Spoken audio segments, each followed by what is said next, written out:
Bonjour à tous. Je suis ravi de donner la parole à Sylvie qui va vous expliquer le projet de transformation de la société Bernet en partenariat avec Bernet Automation. Bernet Automation, avec Pierre-Marie.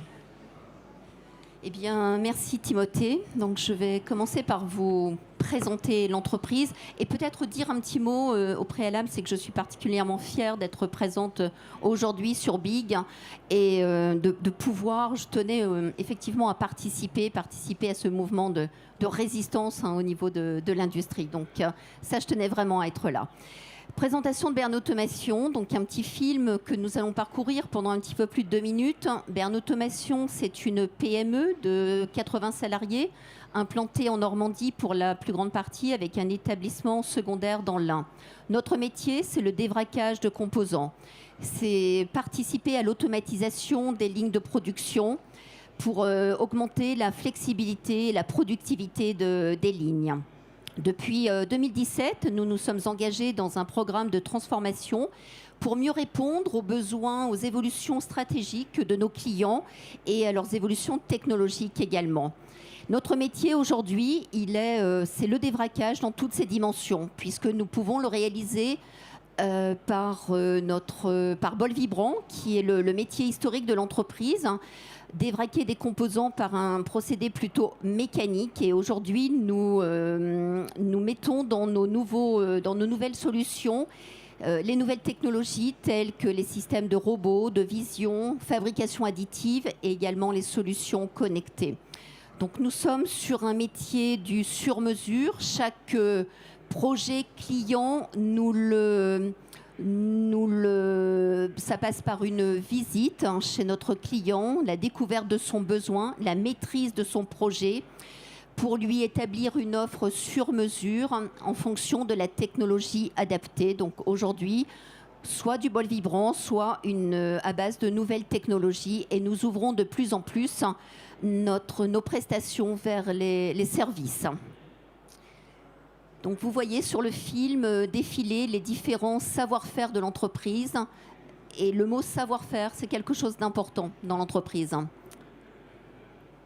Nous sommes membres de la French Fab et fiers à ce titre de participer au Made in France, puisque la plupart de nos clients sont des industriels français dans tous les secteurs de l'industrie, que sont l'industrie automobile, cosmétique, pharmaceutique, les industries électriques, électroniques, agroalimentaires, le bâtiment, des secteurs très très variés de l'industrie. Et principalement, donc, nous travaillons pour des sites français pour permettre à ces sites d'augmenter leur productivité ou la flexibilité de leurs lignes. Et c'est à ce titre-là, c'est par rapport à cela qu'on a effectivement décidé de s'engager dans cette transformation, dans le mouvement de l'industrie du futur. Effectivement, Sylvie, la décision d'engager un projet de transformation, on en voit de belles images là encore qui sont en train de passer, ça provient souvent d'une prise de conscience du dirigeant, de ses équipes ou d'autres, de la nécessité de se transformer. Est-ce que là-dessus, vous pourriez nous expliquer quels ont été les déclencheurs pour dire « j'ai besoin de me transformer » ? Oui, alors le déclencheur, j'ai pour habitude de dire que c'est un banal SWOT que l'on mène au dernier trimestre de l'année 2016. On se met autour d'une table en CODIR et on réfléchit aux opportunités, forces et faiblesses de l'entreprise. La principale opportunité que l'on met en avant à ce moment-là, c'est l'industrie du futur. Et on a une ambition toute simple, c'est d'être une référence dans l'industrie du futur. On est assez humble à ce moment-là. Nous analysons nos forces et nos faiblesses et à ce moment-là également, nous réalisons qu'en tant que PME, nous ne réussirons pas seuls. Il y a une vraie nécessité pour nous PME de nous faire assister. Nous sommes en 2016, on a à l'époque parlé de l'Alliance pour l'industrie du futur. Le CETIM communique beaucoup à cette époque-là. Le CETIM est membre de l'Alliance pour l'industrie du futur et c'est naturellement vers le CETIM que je vais me tourner pour prendre rendez-vous dès le début de l'année 2017. Un rendez-vous avec Laurent Picot, c'est mon premier contact au CETIM. Et nous construisons dans un premier temps un diagnostic. un diagnostic, une analyse 360 de l'entreprise. Des entretiens sont réalisés avec l'ensemble des collaborateurs de l'entreprise. Et cette analyse nous permet de mettre en exergue trois grands axes de progrès. La modernisation de notre outil de production, le développement de nouveaux business, à la fois en termes de solutions et de services, et l'amélioration de notre efficacité opérationnelle en nous attardant particulièrement sur la chaîne numérique, en la modernisant. Donc voilà, ensuite, diagnostic du CETIM, nous enchaînons sur une étude de cadrage. Cette étude de cadrage, elle met dans la boucle GFI pour envisager les chantiers numériques, puisqu'il y a une part industrielle et une part numérique à cette transformation. Donc une étude de cadrage qui va nous permettre de déboucher sur 5 grands chantiers que l'on veut d'abord très concrets, opérationnels. 5 grands chantiers, l'investissement dans un centre d'usinage à commande numérique, la réorganisation de nos espaces de travail pour faire la part belle également au numérique et améliorer les conditions de travail, se sensibiliser à la fabrication additive, développer des solutions connectées et s'attarder sur notre schéma directeur informatique et numérique. Voici donc ces 5 chantiers qui sont mis en avant en 2017. Et à ce moment-là, vous prenez conscience que, au-delà d'un diagnostic, d'une feuille de route et d'une note de cadrage, il est important de conduire votre projet en mode projet. Alors, c'est suffisamment rare pour le signaler. Vous êtes une addicte du mode projet. Le CETIM l'est également. On vous a peut-être donné notre virus là-dessus. Mais pourquoi ce mode projet est si important pour vous ? Alors ce mode projet, il est très important parce qu'il va nous permettre de travailler, de développer le mode transversal, une organisation transversale, parce que nous avons fait aussi ce constat dans notre SWOT, une de nos faiblesses, nous sommes trop cloisonnés. Donc aborder ces chantiers de transformation en mode projet, c'est nous permettre d'apprendre le mode projet en faisant. Donc chaque chantier va bénéficier d'un pilote Bernet Automation, d'une équipe projet Bernet Automation et sera accompagné d'un consultant expert dans le domaine pour effectivement apporter à la fois l'aspect technologique et également cet apprentissage sur le mode projet. Et puis il y a des belles histoires qui se construisent autour de 2 Pascal, je crois. Ah oui, effectivement, ces belles histoires, bien sûr, de Pascal, oui.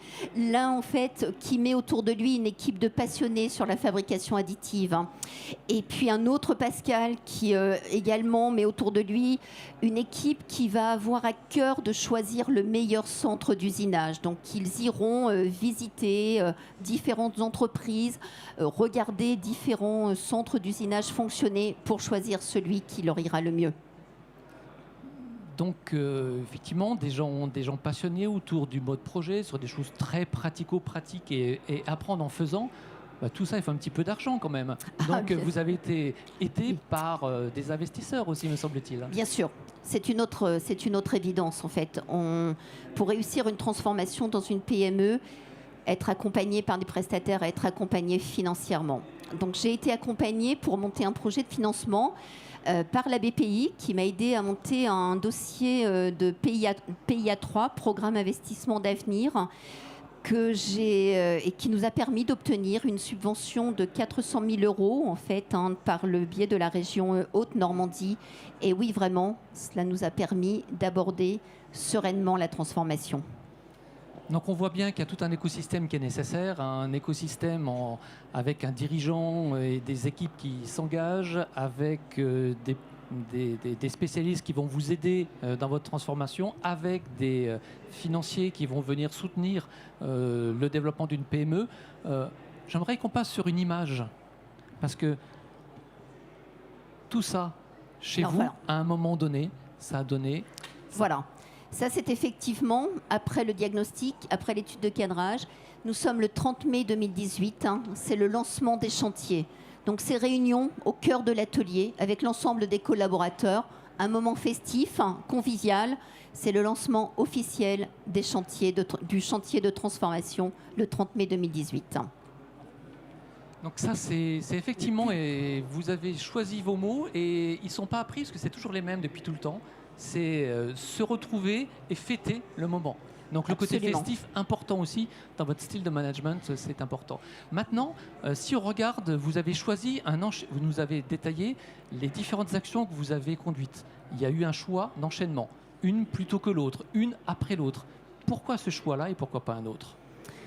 Alors, le choix, je dirais qu'on a lancé les 5 chantiers en même temps. Donc, il n'y a pas eu d'ordre dans Oui. les chantiers. Mais il y avait en fait une volonté d'aborder des chantiers qui nous permettent d'avoir des résultats concrets, des chantiers concrets pour des résultats visibles. C'est ce qui a vraiment guidé notre action dans ces premiers chantiers. Il fallait que les résultats soient visibles pour embarquer l'ensemble des collaborateurs dans la transformation. Oui, je me souviens des premiers échanges que vous aviez avec Laurent en disant la transformation sera réussie si vous parvenez à faire l'amorçage du mouvement qui va se créer en interne. Voilà, c'est ça. Il fallait donner... D'ailleurs, lorsqu'on a communiqué le projet de transformation au début 2017, il y avait trois verbes pour mettre l'entreprise en mouvement. C'était fédérer, accélérer, transformer. Et ces 3 verbes-là, en fait, ce sont ceux que l'on a répétés parce qu'il s'agissait de mettre l'entreprise en mouvement. Donc là, on était en 2018. On va faire un petit saut dans le futur. Non, c'est le futur d'aujourd'hui. Et on va regarder quelques chantiers qui ont été mis en place. Alors effectivement, nous sommes en 2020. Nous avons donc le 11 mai, une date historique. Le 11 mai, nous avons accueilli le centre d'usinage à commande numérique. Sur l'image suivante, nous sommes le 6... N'oublions pas qu'au travers de l'accueil de cette machine, vous avez accueilli une nouvelle personne aussi. Également, nous avons embauché. Voilà, nous avons embauché une personne qui est arrivée, lui, le 18 avril, en plein confinement. Il a rejoint l'équipe pour piloter cette machine, oui. Comme quoi, sans doute que le développement et l'investissement peut conduire aussi à développer du potentiel humain. Absolument. Voilà. Et par ailleurs, en fait, lui est arrivé en tant que nouvel embauché et ses collègues vont bénéficier de formation et monter en compétences pour utiliser cette nouvelle machine. Voilà. Nouvelle technologie là, qui apparaît également, une autre machine qui est donc arrivée le 6 juillet 2020, une machine de découpe jet d'eau, qui elle également va permettre de faire monter en compétence des collaborateurs et également de se mettre en mouvement déjà sur la continuité numérique, puisque l'idée c'est de passer du plan à la pièce. Alors là, on voit des nouvelles machines qui arrivent. Ça a dû bouleverser l'organisation de l'atelier, les implantations, ces éléments-là. Comment vous avez géré l'arrivée de ces machines ? Alors en fait, tout a été préparé en amont puisqu'il y avait ce chantier de réorganisation des espaces de travail, chantier qui était piloté par une personne Bernet Automation avec une équipe où ils ont travaillé en collectivité avec l'ensemble des collaborateurs de l'entreprise, défini différents scénarios. Le scénario d'implantation a été choisi et nous avons choisi donc de réorganiser nos espaces avec un pôle de sous-traitance interne que nous avons dédié un atelier pour ce pôle-là, que nous avons entièrement rénové d'ailleurs. Donc les machines sont installées dans un atelier dédié que nous appelons maintenant le pôle de sous-traitance interne. Et le reste de l'atelier dédié aux fabrications BOL et nouvelles techno est en cours de réimplantation pour envisager effectivement une nouvelle organisation.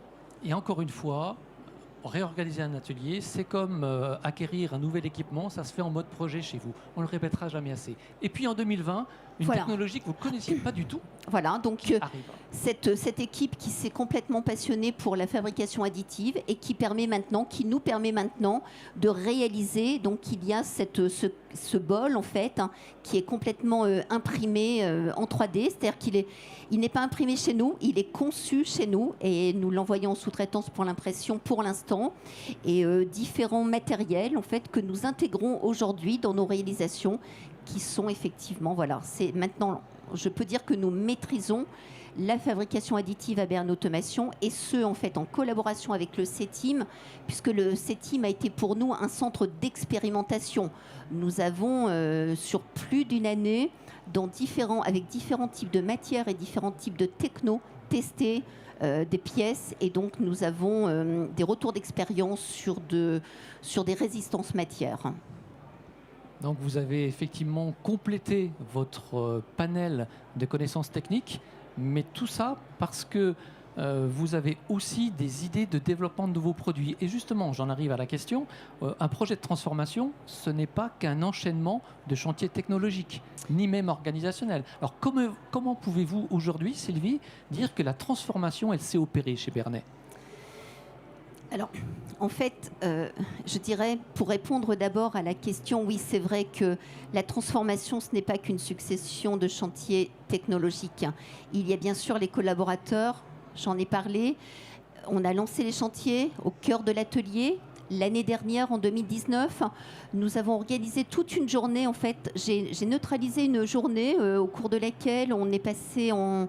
On a innové un nouvel espace de travail, on a inauguré un nouvel espace de travail, on a également inauguré un nouveau site internet. Il a été présenté en exclusivité aux salariés ce jour-là. Et nous avons installé différents stands. C'est une sorte de kermesse au chantier qui a permis aux différents collaborateurs de venir prendre de l'information sur cette transformation qui était en marche. Et puis un stand tout particulier qui était celui de la transformation RH. Accompagnés par BPI, nous nous sommes posé la question des collaborateurs. Il y a eu donc une analyse également qui a été faite, un audit, une équipe projet constituée avec différents collaborateurs représentant les différents services de l'entreprise. Des actions d'amélioration ont été mises en avant et une en fait notamment qui a eu un succès très intéressant, c'est le Vivement Job. C'est permettre aux différents collaborateurs de l'entreprise de s'inscrire sur des rendez-vous pour découvrir les métiers de leurs collègues. Et donc voilà, il y a quelques images qui suivent, qui symbolisent cette journée du 18 juin 2019, où un an après le lancement des chantiers, il y a effectivement, on fait un pique-nique tous ensemble, et on inaugure un nouvel espace de travail, et puis ensuite chacun, sur les quelques photos qui suivent, on a, voilà, chacun... Il y a des petits stands qui sont organisés. Chaque pilote de projet présente son projet et répond aux questions des collaborateurs qui sont venus effectivement s'y intéresser. Donc voilà. Alors on va parler un peu finance, parce que tout ce que vous faites a conduit complètement à une évolution du business model. Oui. Et la structure, pour parler... très très simple, la structure de coût que vous aviez initiale sur un monoproduit, aujourd'hui, elle est peut-être plus adaptée à votre nouveau business model. Donc, il y a certainement beaucoup de choses que vous êtes en train de travailler. Tout à fait. Vous parliez tout à l'heure de la prise de conscience. Oui, il y a aujourd'hui, au terme du chemin parcouru sur ces quelques années, une vraie prise de conscience que la transformation s'est opérée. Oui, aujourd'hui, je réalise que notre structure de coût, centrée autour du seul métier du bol vibrant, n'est plus d'actualité. Il faut que l'on remette à plat l'ensemble de nos coûts, puisque nous avons 2 nouvelles machines, 2 nouvelles technos. Et c'est remettre à plat nos coûts pour mieux valoriser nos prestations, nos services, nos solutions auprès des clients. C'est également la prise de conscience que cette organisation que nous avons aujourd'hui, nous l'avons préparée, il y a une réorganisation des espaces et il faut aller plus loin sur ce mode projet, sur une organisation en mode transversal, décloisonnée. Et encore plus aujourd'hui, je dirais, avec cette période très anxiogène que nous connaissons, le côté humain prend encore plus de sens. Il faut continuer d'embarquer les collaborateurs. Et le métier également, aujourd'hui, le métier du bol vibrant va évoluer. Nous avons aussi cette nécessité prise de conscience qu'il nous faut maintenant aller vers une GPEC, une gestion prévisionnelle des emplois et compétences. Ce que nous n'aurions pas abordé de la même façon il y a peut-être 3 années. Aujourd'hui, ce sont des évidences pour nous. Les coûts, le côté GPEC et par rapport à nos clients, effectivement 2 nouvelles solutions et 2 nouveaux business models sur lesquels nous sommes en train de réfléchir aujourd'hui et notamment l'un sur lequel on a commencé de travailler, c'est la location à l'usage. On y reviendra effectivement sur le fait que la transformation n'est jamais terminée et que vous avez des tas d'idées par la suite, en tête pour la suite. Là, on a parlé des collaborateurs, on a parlé du terrain, on a parlé du management, on a parlé des ateliers, on commence à évoquer la notion de business model. Vous êtes modeste, mais vous avez réussi aussi à embarquer vos commerciaux dans une nouvelle vision du monde, dans une nouvelle vision de l'utilité stratégique que Bernet pouvait avoir pour ses clients. Est-ce que vous pouvez nous en dire quelques mots sur ces commerciaux qui découvrent qu'ils n'ont plus une machine à vendre, mais plus une solution? Oui, alors là également, l'impact est fort pour l'équipe commerciale parce que c'est un vrai changement de posture. Et là également, nous allons devoir faire un petit bout de chemin avec l'équipe commerciale pour les préparer à aborder différemment le besoin du client, à maîtriser ce projet client en se préoccupant, en ayant en tête surtout aussi l'engagement de résultats. Donc un engagement de résultats, une nouvelle façon d'approcher les projets clients. Oui, effectivement, il y a un enjeu important autour de l'équipe commerciale. C'était juste pour souligner effectivement l'importance du fait que voilà, c'est un signe qui pour nous externes est un signe de transformation, c'est que ça se diffuse au-delà des équipes terrain, que ça va aussi sur les équipes commerciales. Sur je dirais équipe commerciale, équipe de bureau d'études, il y a une vraie prise de conscience aujourd'hui puisque la transformation se voit. J'ai des collaborateurs qui disent oui, la boîte a changé. La boîte a changé. Donc, alors on va y revenir là-dessus. Justement, la boîte a changé, donc les repères changent. Les repères changent. Je crois savoir qu'il y a certaines personnes qui vont partir à la retraite, dont il faut prévoir la capitalisation des connaissances avant qu'elles ne viennent. Peut-être que de nouveaux talents vont émerger. Tout à fait. Est-ce que ce ne serait pas ça, votre futur chantier, qui est de dire, j'ai investi, et au passage, vous avez su investir massivement tout en gardant votre même niveau de marge? Absolument. Nous avions, notre résultat 2019 était plutôt sympathique. Avant la crise, on était plutôt dans cette belle dynamique à la fois d'investissement pour l'avenir, tout en maintenant nos marges, absolument. Voilà. Et puis, donc maintenant, on va dire que c'est le moment que cette belle machine rapporte aussi des retours financiers pour financer les futurs projets. Et puis vous avez décidé maintenant aussi de faire une pause, une respiration, comme si en yoga on s'arrêtait. On fait une respiration et permettre aux collaborateurs de se retrouver de nouveaux repères avec des nouvelles manières de vivre mon job, mais plus vivre ma boîte. Voilà. Donc ça, c'est la future étape que vous allez réaliser. C'est permettre aux collaborateurs de monter en compétences, de révéler leurs talents. Et je dirais que chacun prenne sa place et qu'il y ait une place pour chacun dans l'entreprise. Parce que tout n'est pas rose. Est-ce qu'on ne peut pas dire qu'au stade où on en est aujourd'hui, les collaborateurs sont un petit peu perdus et que justement, vous avez pris conscience qu'ils sont un petit peu perdus et qu'il faut cette phase de respiration pour permettre d'attaquer la prochaine pente de croissance? Tout à fait, en fait. J'ai dernièrement eu l'occasion de communiquer avec les différents collaborateurs de l'entreprise et il y a vraiment cette expression, cette inquiétude quelquefois autour justement de la transmission du savoir-faire et cette réflexion sur, nos références historiques ont changé et on a besoin d'avoir de nouvelles références. Donc on voit bien, si on pouvait faire l'image de paliers qui sont en train de se poser pour continuer à aller dans la croissance. Et vous avez prévu les fondamentaux en termes de structure de coûts, en termes de technologie. Vous avez digitalisé vos produits. Et ces produits, maintenant qu'ils sont digitalisés, ils vont pouvoir produire de la data qui a de la valeur pour les clients. Alors, parlez-nous de votre futur projet d'évolution de votre business model, de passer et de compléter la vente d'un moyen par la vente d'un usage. Alors effectivement, la technologie, elle est à ce service-là. Il faut encore que l'on travaille dans la poursuite de la transformation. On doit être encore plus en digitalisation de nos process. On a commencé à mettre à jour notre ERP en fait pour préparer l'évolution digitale, mais on a encore beaucoup de travail à faire sur ce point-là.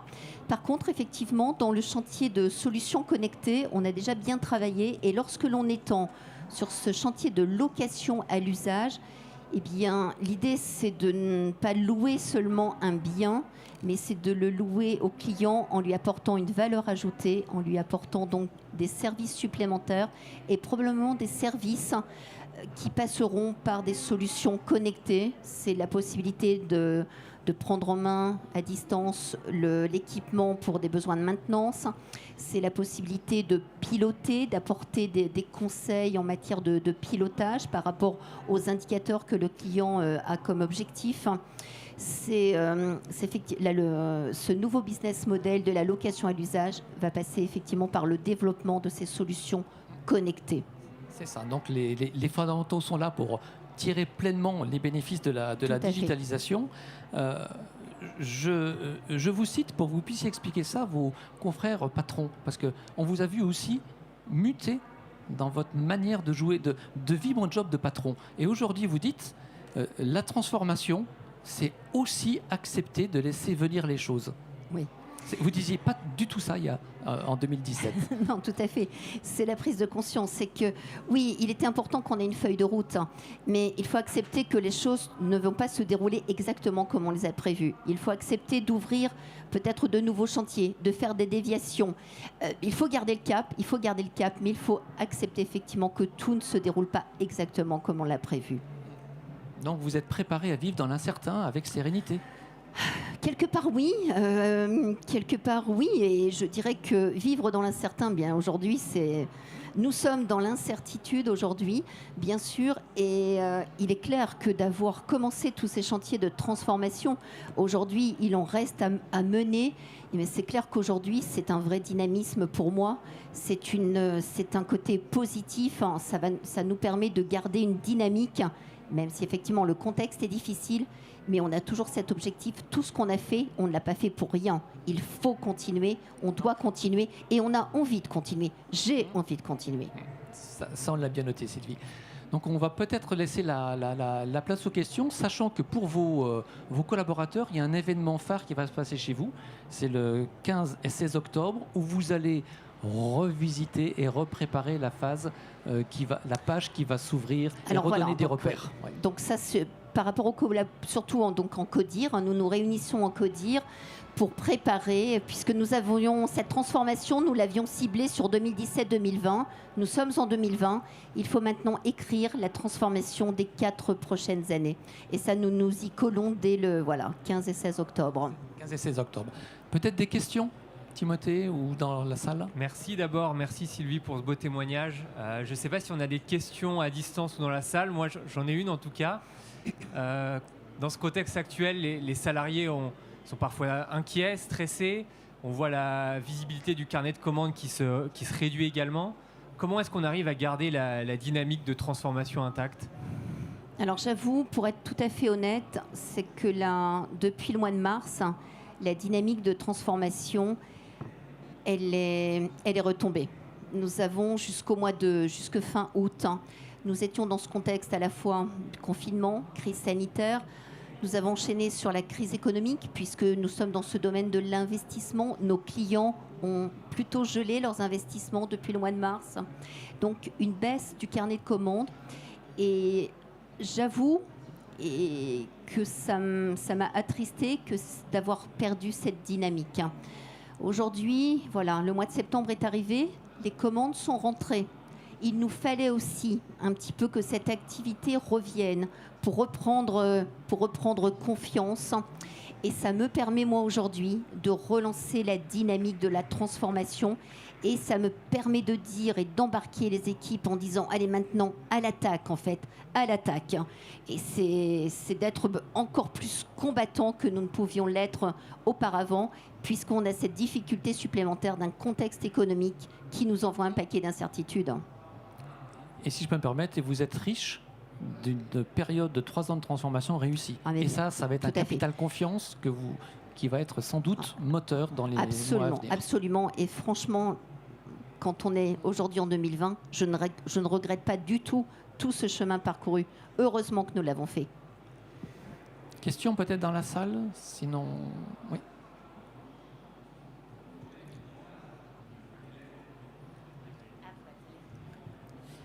Bonjour.